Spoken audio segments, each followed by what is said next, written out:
Semper Regis, ad in Regis, vita lecte stabilis,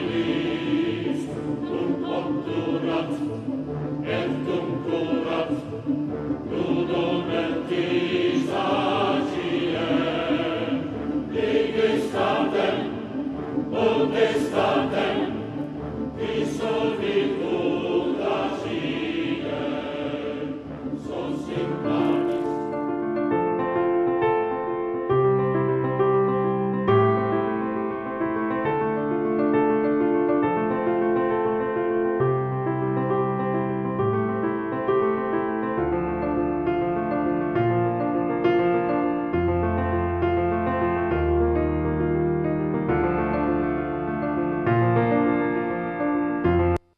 Isaías Goldman es el especialista en aire acondicionado y calefacción. Todas las marcas, todos los productos y sus repuestos con la mejor financiación. Isaías Goldman es el especialista. Bulnes, esquina Pringles, teléfono 589-0033.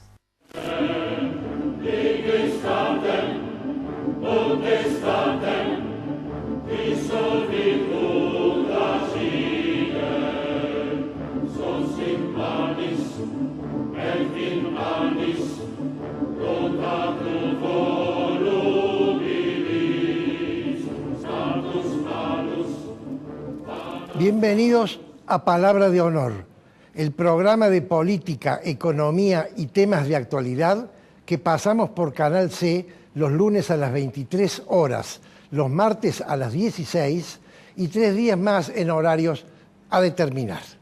A continuación, Isaías Goldman va a presentar desde el Hotel King David de Córdoba al doctor, a un especialista en el Holocausto que viene de Israel para hablarnos de este tema.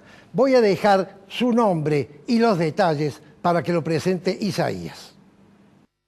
Estamos en el Hotel King David con un visitante ilustre de Córdoba, nombrado por la legislatura, que viene a dar 4 conferencias que han sido consideradas de interés educativo y que lo va a presentar el señor Isaías Goldman, que es el presidente de ICAI, el Instituto de Cultura Argentino-Israelí. Isaías. Bueno, muchas gracias por la invitación. En este caso el Instituto honra con la visita de Mario Sinai, que es exdirector del Departamento de Habla Hispana de Yad Vashem, que es el Museo del Holocausto. De la intención de traerlo a Córdoba, con una serie de conferencias y charlas privadas y públicas en la ciudad, en la Universidad Provincial, en la Universidad Nacional y en la Universidad Católica, abiertas a todo público. Es un poco desde el punto de vista de la didáctica, del punto de vista de la historia. El profesor va a contar un poco su materia, su especialidad, que es el tema de la Shoah. Bien, doctor Mario Sinai, bienvenido a Córdoba. Muchas gracias. La primera pregunta para encuadrarlo en la imagen de la teleaudiencia. Usted desciende de polacos, ha nacido en la Argentina, vive en Israel y sus hijos son israelíes. ¿Usted qué es, polaco, argentino, israelí? Yo nací en Argentina y estoy muy honrado con eso. Toda mi infancia la pasé en Córdoba, en las vacaciones. Adopté ser israelí, vivo en Israel, mis hijos son israelíes y llevo esa dualidad, como muchos nosotros la llevamos, también soy argentino y también soy israelí. Bien, como dijo Isaías, usted es el encargado del Departamento de Habla Hispana del Yad Vashem, que es el Museo del Holocausto en Jerusalén, ¿cierto? ¿Por qué no nos cuenta un poco el objetivo de este museo y qué tiene este museo? Me han dicho mis amigos que lo han visitado que es impresionante. Yo soy el exdirector, ya hace mucho que no, pero de cualquier manera es el Museo Nacional del Recuerdo, de la Memoria de los Mártires.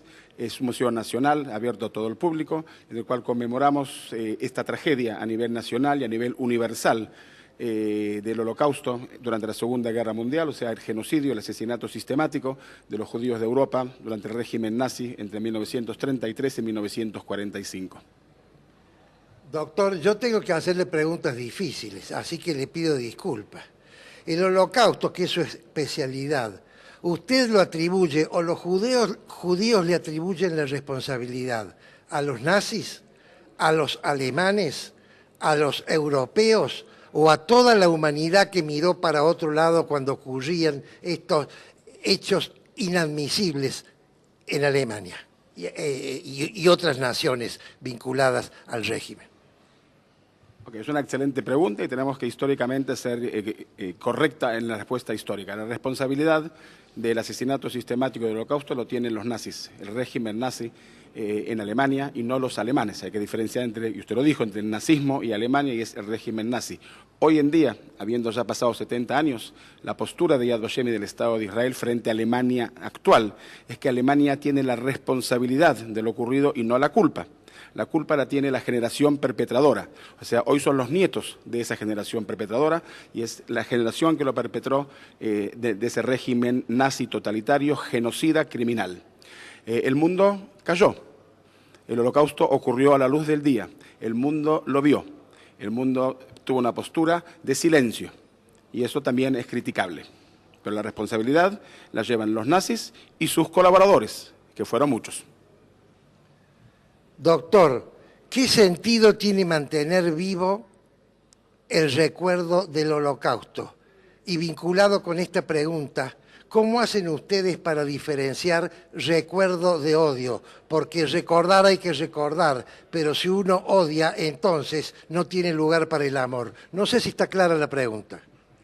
Está clarísima su pregunta y es una pregunta que tenemos que saber contestarla y educar a lo que usted dice, al recuerdo, a la memoria y no al odio. Y pues estamos tendiendo puentes de diálogos entre Alemania e Israel, entre judíos y alemanes, entre hijos de perpetradores y hijos de sobrevivientes, entender puentes de diálogos, tratando de formar una sociedad mejor hacia eso que tanto lo hemos intentado de un nunca más. Y un nunca más no fue un nunca más a los judíos, fue un nunca más universal. Eso que después del Holocausto, habiendo ya pasado 70 años, tenemos tanta experiencia genocida en todo el mundo, sin pasar ninguno de estos países latinoamericanos que también ha pasado por estas etapas genocidas, la Argentina, la última dictadura militar y todo el continente latinoamericano. Pero recordar es una obligación. El segundo precepto que nos hemos colocado a la par del nunca más es el recordar. Y está doblemente dicho porque dice en hebreo, liskor velo lishkoach, recordar y no olvidar. Porque aquel que no recuerda su pasado está destinado a volver a repetirlo. Muy interesante. Esta búsqueda de los criminales de guerra y fundamentalmente de aquellos que actuaron contra los judíos, que se ha mantenido durante el tiempo. Hoy cuando se encuentra una persona que tiene 90 años, por ejemplo, ha ocurrido hace 2 o 3 años en la Argentina, creo que en Bariloche, ¿sigue vigente la culpa para pedir lo que se traslade a Israel y sea juzgado? Eso es justicia. Eso es justicia. Y cuando se encuentran a los perpetradores aquí en Argentina, aquí en la ciudad de Córdoba, él tuvo piedad de mis abuelos. Justicia contra el perpetrador hasta el último de los días será perseguida. Sí, señor. Eso sí, hasta el último día con los perpetradores. No con sus hijos, no con sus nietos, no con su entorno. El perpetrador, sí. Exigimos justicia, de la misma manera que con mucha razón Argentina exige justicia de los perpetradores argentinos. Es decir, estos crímenes de lesa humanidad nunca prescriben. No, nunca jamás. No. Contra los que perpetraron, no, nunca jamás. Y nunca jamás serán perdonados. La acción de Simón Wiesenthal, que tanto nos atrae, ¿cierto?, por las novelas en donde lo han hecho participar, ¿ha sido lo más importante de la búsqueda o el Estado de Israel ha tenido más preponderancia en este tema? No, hay que darle todo el crédito a él. Hay que darle todo el crédito a él, sin lugar a duda. Él fue quien condujo también a Israel a esta persecución infinita, como usted dijo, hasta el último de los días. Ya estamos en el final, ya casi que no quedan, ¿ok? Ya quedan, por la edad, técnicamente, ya pues casi que no los quedan, pero hay que darle el crédito a él. Israel tiene una participación también, conocida también en Argentina con el caso Eichmann, pero el crédito tiene que dárselo a Simón Wiesenthal. Y hay que leer el libro El Girasol. Qué increíble la historia de este hombre, ¿no? Sí. Doctor, yo tengo que hacerle esta pregunta porque uno lee novelas y ve películas. Hay mucha gente que dice que Hitler no se suicidó y que Hitler fraguó su suicidio y se vino a Latinoamérica, fundamentalmente a la Argentina. ¿Qué opina usted de eso? Y no solamente eso, sino que últimamente en el canal histórico, que es un canal muy serio, hay toda una secuencia de estas historias. La mayoría de los historiadores serios en el mundo, aceptan la versión de Trude, la secretaria de Hitler, que fue testigo ocular, quien fue quien taquigrafió el testamento de Hitler y que fue testigo ocular del suicidio. Y la mayoría de los historiadores aceptan la versión de Trude como la verdad. A falta de evidencia, o sea, el cadáver de Hitler, todo podría ser verdad, porque la evidencia no la tenemos. Históricamente hace falta la evidencia. Y como desgraciadamente la evidencia no está, los rusos, que son quien toman Berlín, destruyen totalmente y tapan totalmente el búnker de Hitler, pues nunca lo vamos a saber. La mayoría de los historiadores serios en el mundo aceptan la versión de Trude de que Hitler se suicidó el 30 de abril, después de casarse, se suicidó junto con su perro y después su cadáver fue incinerado. Con Eva Braun se casó, por supuesto. La mayoría de los historiadores aceptamos esa versión. A falta de evidencia, todo podría llegar a ser cierto. Eso se ve muy bien en la serie o película El Búnker. ¿Usted la tiene presente? La caída, no sé. Bueno, la caída, sí, la caída. Ahí se me refería. Ahí lo detallan. Doctor, vamos a Israel. Israel es un país nuevo, es un país que mira el futuro. ¿Qué pasa con las generaciones jóvenes? ¿Incorporan la historia del Holocausto? ¿Lo tienen presente o ya se está perdiendo el interés sobre eso? No, está muy presente en Israel, con sus diversos problemas, pero está muy presente. Se estudia el tema en Israel, es obligación el estudio. Los colegios secundarios hacen viajes de visita a los campos de concentración, a Polonia, a los guetos. Tenemos en Israel hasta el día de hoy 170.000 sobrevivientes vivos que dan testimonio. Estamos ya en la última generación, ya están muy mayorcitos, la próxima generación ya no los van a poder oír. Y el tema está muy presente en la educación, en el día a día, en un acto recordatorio anual, en 8 museos que hay en Israel y no solo el Museo de Yad Vashem. Y el tema está muy presente en el día a día en el Estado de Israel. Usted me da pie para hablar de los sobrevivientes. En Córdoba tenemos uno, el ingeniero doctor Edgar Wilfeuer. Usted lo conoce, por supuesto. A nosotros nos dio una charla en un grupo que tenemos, no judío. A mí me impresionó 3 cosas, doctor. Primero, la juventud y fortaleza de este hombre de 90 años, debe tener más o menos. Segundo, el vigor que tiene. Pero ¿sabe qué es lo más importante que yo rescaté de la charla de él? No lo que habló de la vida en el Holocausto, sino de lo que habló con lo que hizo él cuando terminó la guerra y lo liberaron. Es decir, cuando habló del futuro, cuando habló del perdón, no del olvido, pero sí del perdón, y cuando habló del amor, que es lo que los rescató. Eso es un poco lo que yo veo en los israelíes, o judíos en general. Los israelíes han apostado al futuro y han creado una nación en un desierto imposible de hacer nada y la han convertido en una nación que está en el tema de tecnología en la punta del mundo. Sí, verdad. Y me retoma la frase que dijo Elie Wiesel, sobreviviente del Holocausto también de Hungría, Premio Nobel de la Paz por los Estados Unidos en 1986, que él dijo que perdonar no es olvidar. Perdonar es recordar sin que te duela tanto. Es una frase importante. Y verdaderamente, cuando los sobrevivientes dan testimonio, yo he escuchado cientos y quizás más de cientos de testimonios de los sobrevivientes, normalmente empiezan diciéndote cuántos hijos y cuántos nietos tienen. Ese es el símbolo de su victoria. Ese es el símbolo de su victoria. Tengo 3 hijos, tengo 6 nietos, tengo bisnietos. Las ansias de la vida, aquellos que han vivido una verdad que los quiso matar, que los quiso eliminar, que los quiso exterminar, resaltan la vida, el valor de la vida y la alegría de la vida, y nos sorprende a todos los sobrevivientes cuando los cuenten y nos dan, ellos son los que nos dan a nosotros fuerzas para seguir adelante. Fueron ellos 1/4 del Estado de Israel cuando el Estado nace, eran 1/4 del Estado de Israel, eran sobrevivientes de Europa. Doctor, se nos acaba el tiempo y entonces va la última pregunta. ¿Qué tienen los judíos o qué son los judíos que los diferencia del resto de las culturas del mundo? ¿Por qué los judíos tienen un porcentaje mayor de científicos, de pensadores y de artistas? ¿Qué los hace a los judíos tener una fuerza especial, en su opinión? Yo no creo que seamos distintos de todos los demás, yo creo que somos iguales a todos, pero sí existe esas ansias de estudio y de conocimientos y tiene un motivo histórico. Le cuento el relato que dos mujeres judías, dos abuelas judías se encuentran en el parque y una le pregunta al otro, qué bonito los nietos, ¿qué edad tienen? El abogado 2, el ingeniero 3. Esa es una realidad judía. El judío aprendió que le pueden quitar su casa, que lo pueden expulsar, que puede haber un pogromo contra él. Hay algo que no le pueden quitar, que es lo que él tiene en su cabeza. Eso él siempre se lo va a llevar y con eso siempre va a poder volver a empezar una nueva vida. Mi mamá me dijo toda la vida, tenés que ser doctor, tenés que ser doctor, tenés que ser doctor. En el lecho de su muerte, las últimas palabras que me dijo mi mamá es tenés que ser doctor. Yo me doctoré, no en lo que ella quería que yo sea médico. Me doctoré en educación, pero me doctoré por mi mamá. Mi mamá me impuso que tenés que ser doctor, tenés que ser doctor. Es parte de una tradición judía de la cultura, del saber y transmitirlo a los demás. Pero eso no nos hace ni mejores ni peores, ni una ni la otra. Pero sí somos ansiosos de la cultura y del saber y creo también que somos el pueblo de la memoria. Doctor Mario Sinay, muchísimas gracias. Sé que se tiene que ir a la legislatura porque le hacen un homenaje y después una conferencia en la Universidad Católica y sigue su periplo. Isaías Goldman, muchas gracias por haberlo traído el doctor y bueno, quedamos entonces en contacto.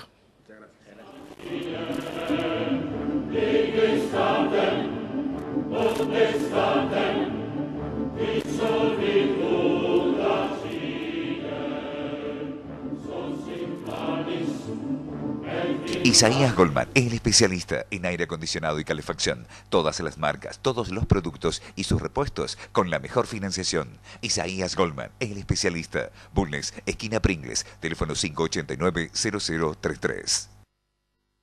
Centro Tomografía Computada Córdoba Sociedad Anónima. Instituto Ulton, líder en diagnóstico por imágenes. Primer instituto de cirugía ambulatoria mínimamente invasiva del interior del país. Avenida Vélez Arfiel 562, Córdoba, Argentina. Teléfono 0351-426-7700.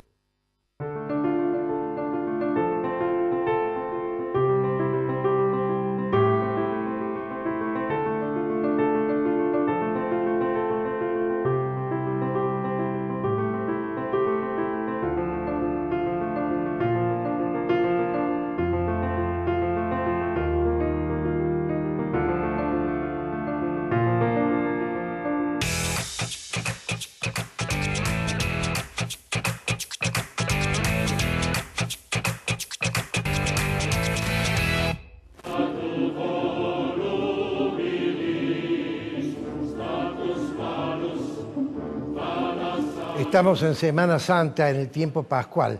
No quiero hablar de otra cosa. Y voy a hablar de la Pascua judía, que es el recuerdo de la salida de Egipto en épocas de Moisés, del pueblo judío. Y voy a hablar de la Pascua cristiana, que es la crucifixión, muerte y resurrección de nuestro Señor Jesucristo. Pero como no soy rabino y tampoco soy sacerdote, no voy a hablar de estos dos importantes temas desde el punto de vista confesional. Primero porque no corresponde y segundo porque no estoy preparado. Voy a hablar de la impronta no confesional, no religiosa de la Pascua judía y de la Pascua cristiana. Y empecemos por la más antigua.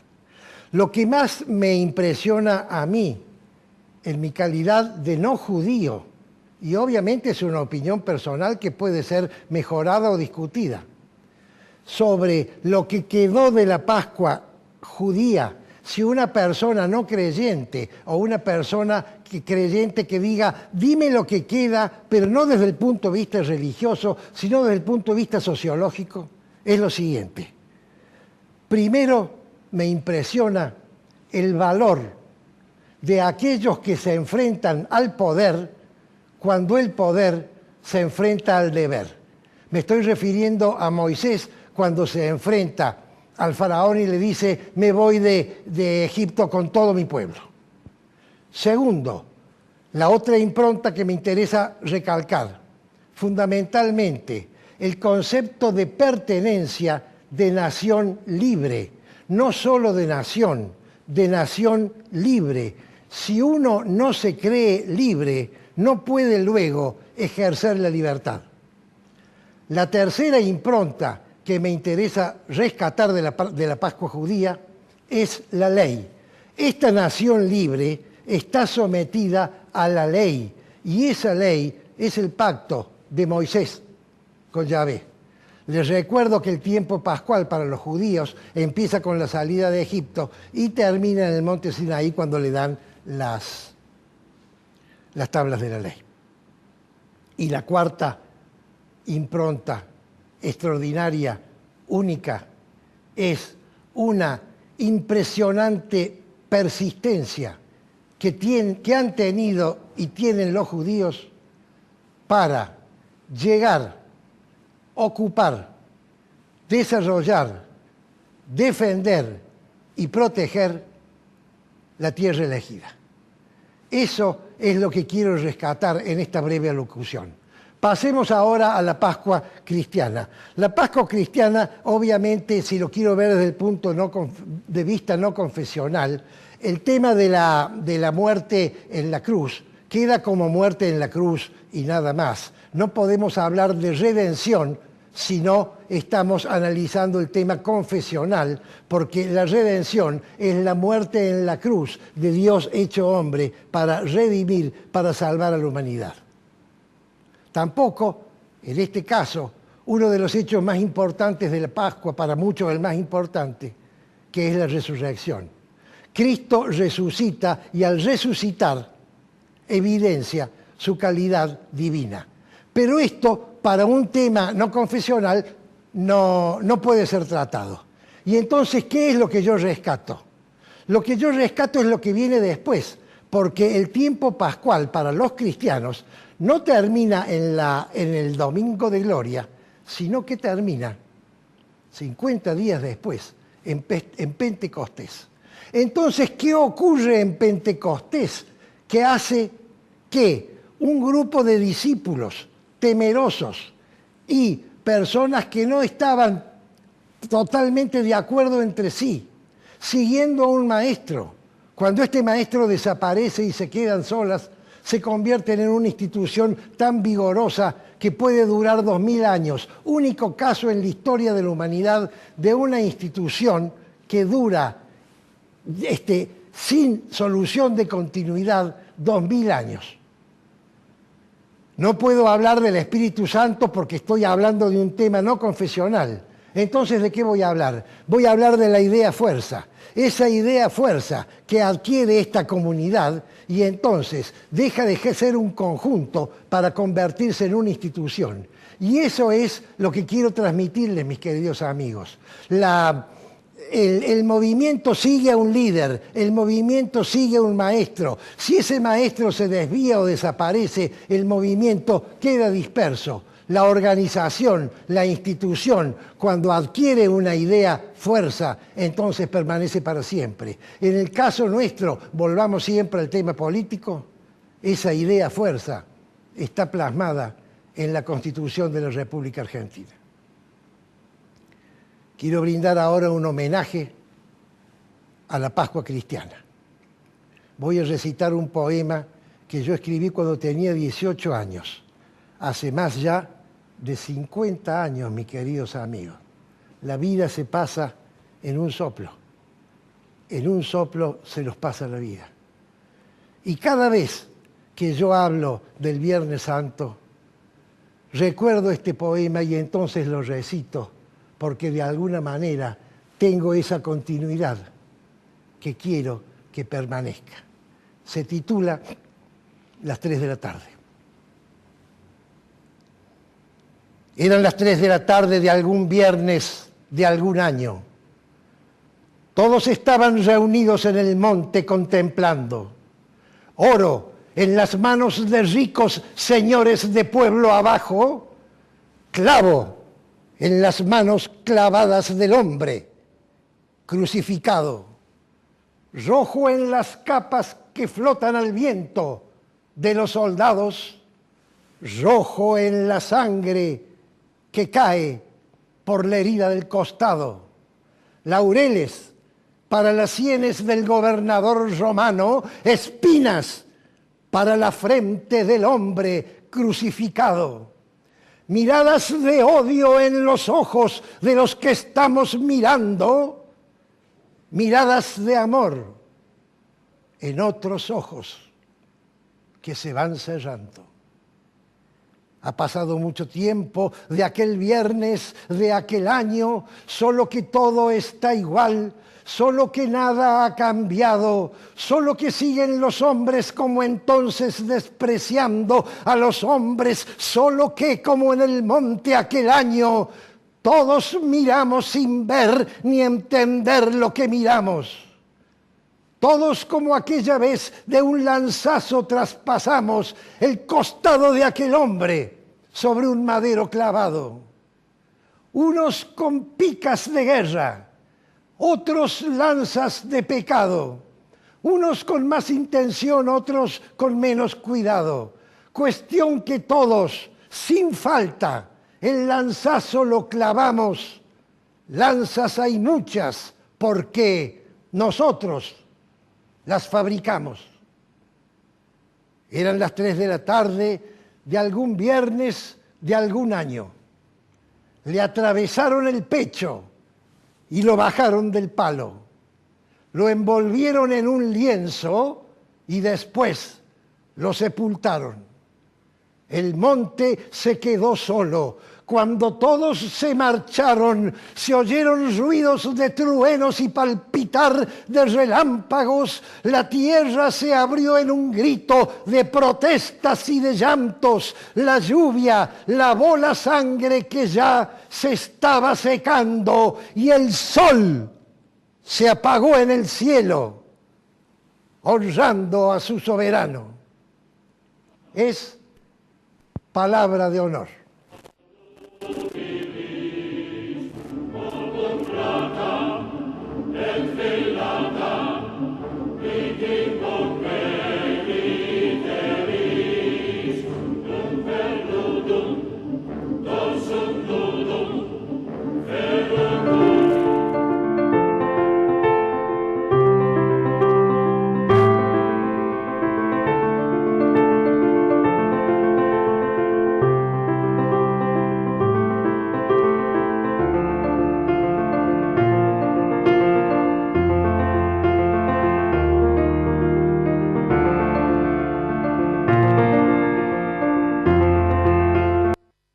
Isaías Goldman, el especialista en aire acondicionado y calefacción. Todas las marcas, todos los productos y sus repuestos con la mejor financiación. Isaías Goldman, el especialista. Bulnes, esquina Pringles, teléfono 589-0033.